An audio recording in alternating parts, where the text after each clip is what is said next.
কখনো কি আল্লাহর প্রেমে পড়েছেন? কোনো এক বিকেলে আকাশের দিকে তাকিয়ে মুগ্ধ হয়ে নিজেকে প্রশ্ন করেছেন, আল্লাহ কি আমাকে এখন দেখছেন? কোনো এক গভীর রাতে সবার ঘুমিয়ে থাকার মুহূর্তে হঠাৎ ঘুম ভেঙে গিয়ে সেজদায় মুখ রেখে ডেকে উঠেছেন, আল্লাহ আপনি আছেন তো? কখনো কি কান্না ভেজা কণ্ঠে বলেছেন, আল্লাহ দয়া করে আমাকে ছেড়ে দেবেন না, পৃথিবীর সবাই ছেড়ে দিলেও আপনি যেন না ছাড়েন। আমার কিছু চাই না, শুধু আপনিই থাকুন, আপনি থাকলেই চলে, আপনার দয়া যেন না হারাই। আপনি ছাড়া আমার আর কেউ নেই, আর কাউকে দরকারও নেই। যদি কখনো এসব মুহূর্ত আপনার জীবনে আসে আর সেসব কথায় একটুও ব্যাকুলতা থাকে, তবে আপনি পৃথিবীর সবচেয়ে ভাগ্যবান মানুষদের একজন।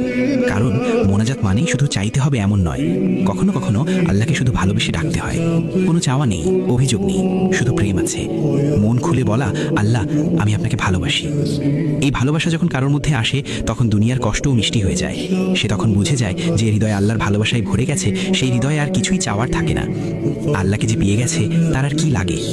হে আল্লাহ, আপনি আমাদের সকলকে আপনার প্রিয় বান্দাবান্দি হওয়া তৌফিক দান করুন এবং আমাদের সকলকে হেদায়েত দান করুন। আমিন। ইসলামিক এরকম ভিডিও পেতে এই আইডিটি ফলো করে রাখতে পারেন আর আপনার বন্ধুকে শেয়ার করতে পারেন। হয়তোবা এই শেয়ারের কারণে আপনার বন্ধুরও আল্লাহর প্রতি ভালোবাসা আগের থেকে বেড়ে যেতে পারে এবং আল্লাহর দ্বীনের দিকে ফিরে আসতে পারে।